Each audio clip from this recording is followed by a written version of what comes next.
آخر میں یہ بات کہنا چاہتا ہوں، ہم صرف یہ بات کہہ کے نا جان چھڑا دیتے ہیں کہ بھئی ہم کیا کریں، لوگ بڑے خراب ہو چکے ہیں جی، پرفتن دور ہے جی، برائی بڑی عام ہو چکی ہے، اچھائی کم ہے، بے ادبی عروج پر ہے۔ تو بھئی کس کی ذمہ داری ہے؟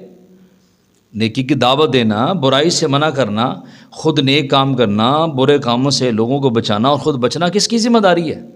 کنتم خیر امہ، تم بہترین امت ہو، اس لیے فرمایا کہ تم خود نیک کام کرتے ہو، دوسروں کو اس کی طرف راغب کرتے ہو، برائی سے بچتے ہو اور دوسروں کو بچاتے ہو۔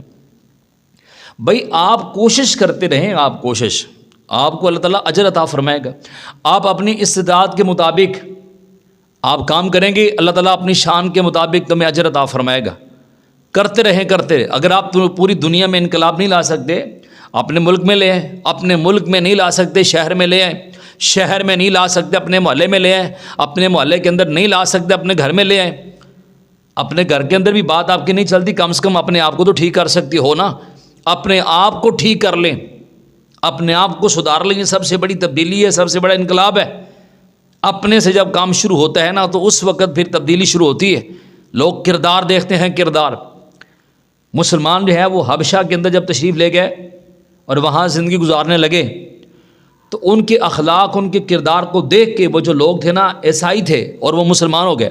اور سب سے بڑی بات یہ تھی کہ حبشہ کا جو اس وقت سردار تھا، اس وقت کا جو سربراہ تھا، نجاشی، وہ حاکم تھا، وہ اس نے بھی کلمہ پڑھ لیا، اس کے چاہنے والوں نے بھی کلمہ پڑھ لیا۔ ہمارا کام یہ ہے کہ ہم کوشش کرتے رہیں۔ مثال کے طور پہ ایک مثال دیتا ہوں، سیدنا ابراہیم علیہ السلام کو جب آگ میں داخل کیا گیا تو ایک چھوٹا سا پرندہ ہے، وہ تھوڑا سا پانی لے کے جاتا ہے اور اس آگ کے اندر دور سے پھینکتا ہے۔ اب اس کی تپش بڑی دور تک ہے۔ اب کسی نے پوچھا کہ تمہاری چونچ کے اندر جو پانی ہے اس سے آگ نہیں بجھ سکتی، جانتے ہو یہ آگ کتنی ہے؟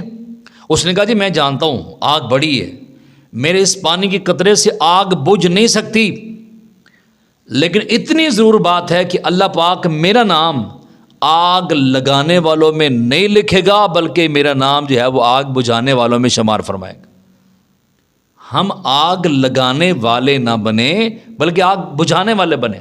اس معاشرے کے اندر یہ بڑی ضرورت ہے، اگر ہم اس پہ عمل کر لیتے، کوشش کریں، انشاءاللہ اللہ پاک مدد فرمائے گا۔ اللہ پاک ہم سب کو عمل کی توفیق عطا فرمائے۔